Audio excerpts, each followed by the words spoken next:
Good morning and welcome to Lesson 8 in our study of the book of Judges. Now, if you've been following this along, you will realize there's a pattern here where the Israelites, for a period of time, do evil.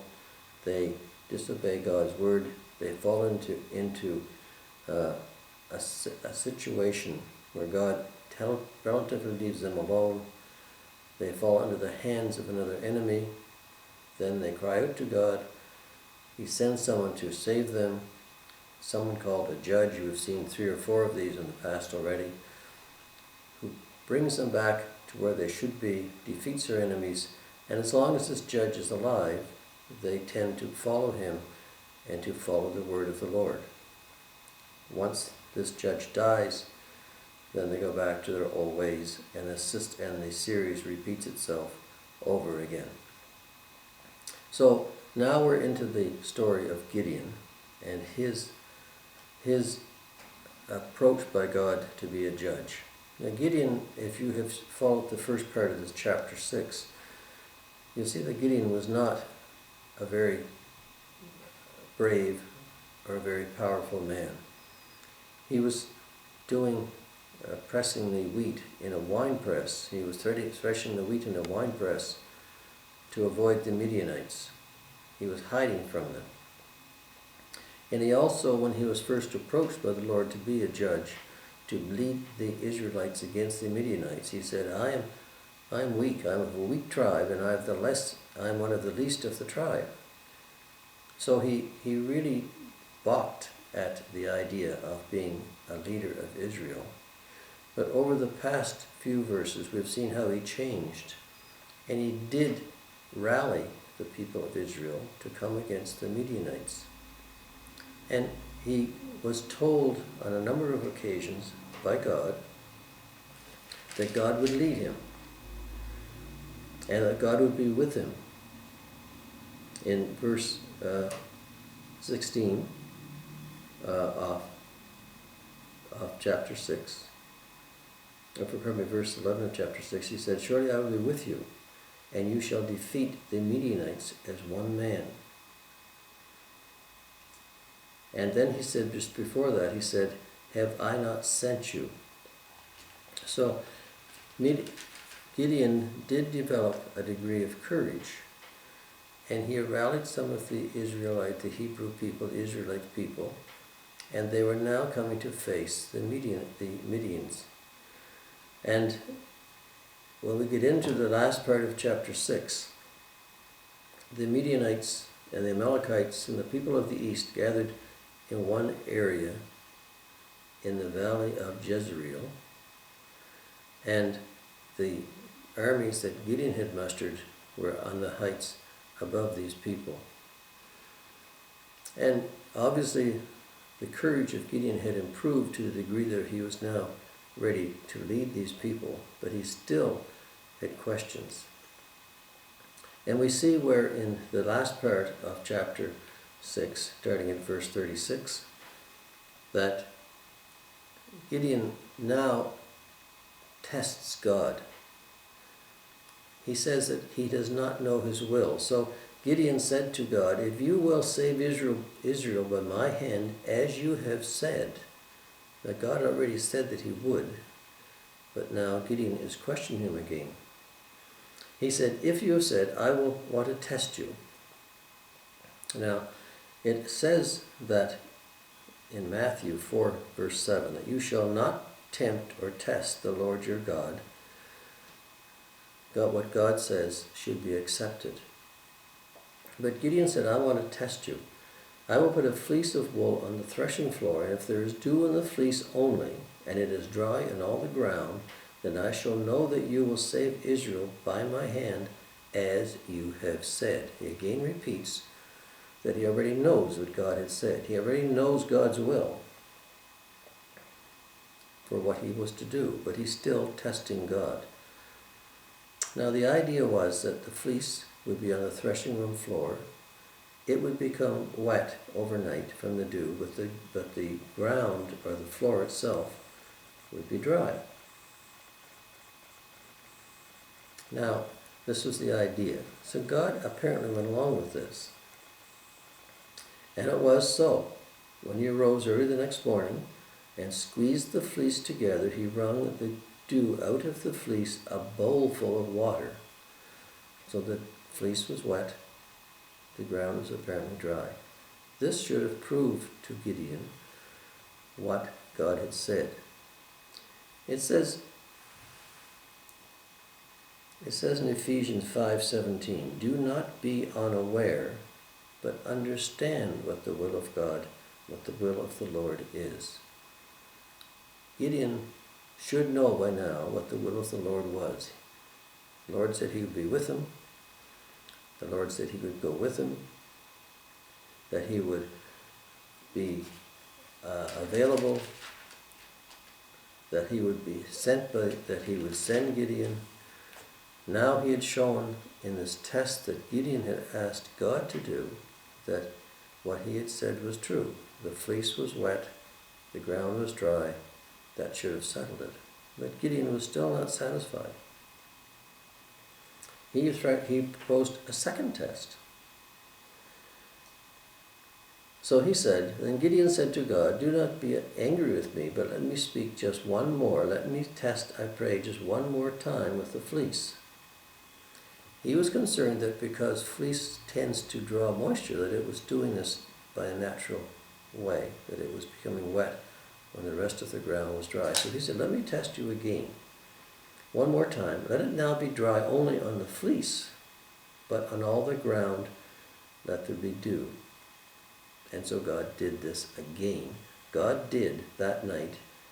God did so that night. It was dry in the fleece only, but there was dew in all the ground. So we're told not to test God. It's okay to question God.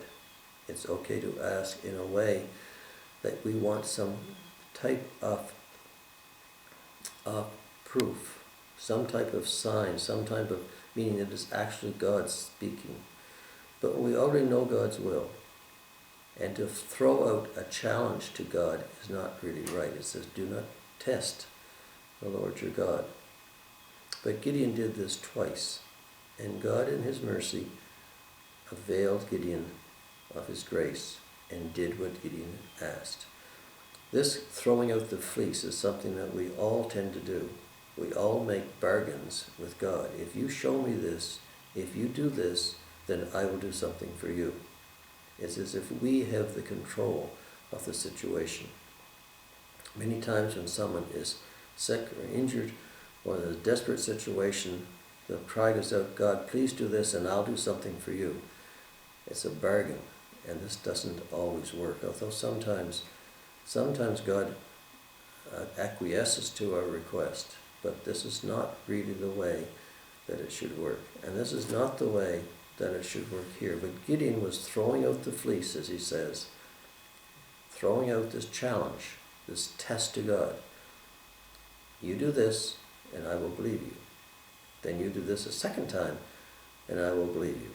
So it's almost as if Gideon was trying to find a way out of the situation. Because here he was with an army of about 32,000 people. And if you look forward, a little ahead, little further ahead in chapter 7, it will show that the Midianites had an army of about 135,000 people. And this was a pretty big mismatch. But still, it was a situation which possibly Gideon could have won by his own means or by the means of the Israeli people, if they were fierce enough and fought well enough. And God knew this. So God says, since you tested me, I'm going to test you. So now he puts a test out to Gideon. So the first part of chapter 7, Jerubbaal, or which is another name for Gideon, Jerubbaal, and all the people who were with him rose early and encamped beside the well of Harod, so that the camp of the Midianites was on the north side of them by the hill of Morah in the valley. So now these two armies were facing each other, one a little above the other.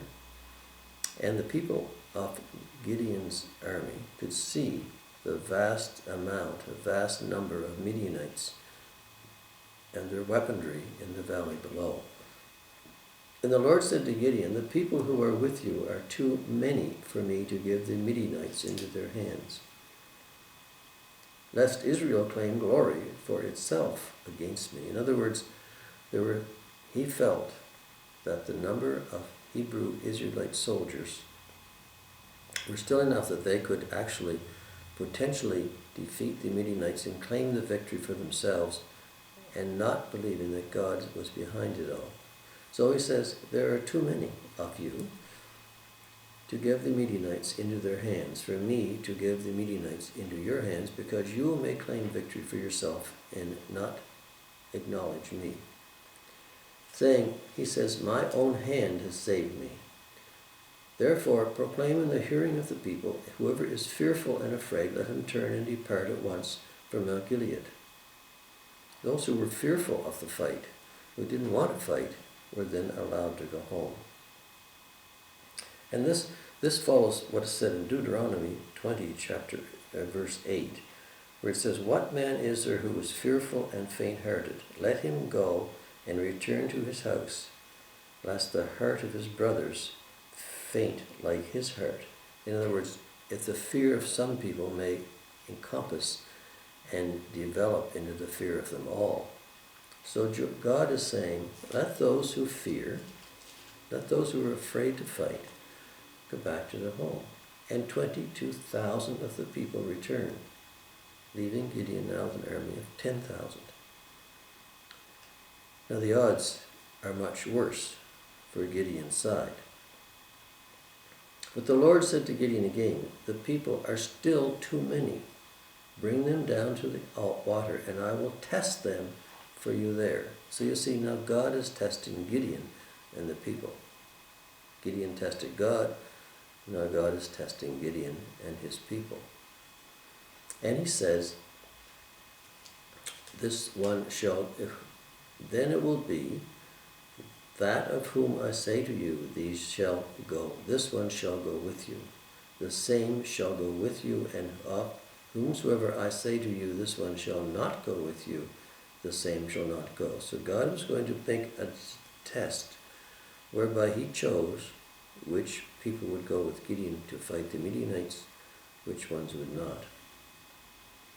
So he brought the people down to the water, and the Lord said to Gideon, everyone who laps from the water with his tongue, as a dog laps, you shall set apart by himself. Likewise, everyone who gets down on his knees to drink, were to be separated as well. So you had two people, those who knelt down by the side of the water and put their face in the water to drink, as many people did in those days, versus those who would bring water up in their hands and lap it from their hands, would be set aside again.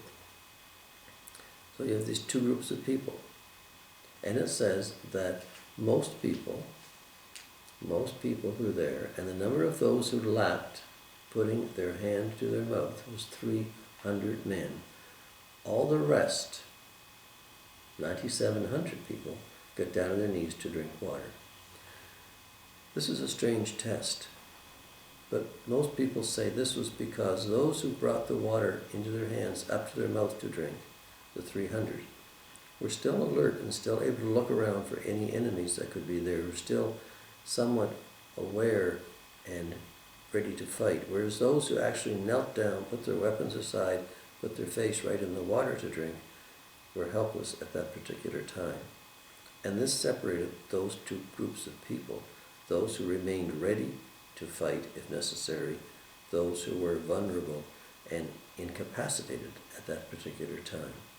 And of all the 10,000 people that God had left with Gideon the first time, only 300 did it the right way and were left. Now Gideon had 300 people on his army versus the Midianites with 130-some thousand and their weaponry. This is a situation which could not prevail unless God was behind it. And this was God's idea. If you had a lot of people and defeated the enemy, then you could have said you did it on your own without giving God the credit that was due. that now God is saying with 300 people, the situation is different. See, God often accepts our test for him. We often tell him we are going to do something, and we want a sign, and we want something to prove a situation. And we put the sign out that we want to God to do. This is putting out the fleece, as Gideon did in this section. But at the same time, God often tests us. He gives us something to do, which only probably he could accomplish if we only let him do it. Some people say that all of life is a test of humanity. All of life is a test for our eternity. Do we pass the test that God puts for us, or do we not? This is the question which many people ask, and there is evidence that perhaps there's certainly more than some truth behind it. We test God sometimes unwittingly. God tests us also without us being aware of it at times. And this is what happens here. Gideon tested God, and God accepted the test and proved himself, proved what the will of God was. Now God tested Gideon to see if God really accepted God's will and was willing to let God do what he said he would do, that he would be with Gideon and that he would lead him into victory, that he would give the Midianites into his hand.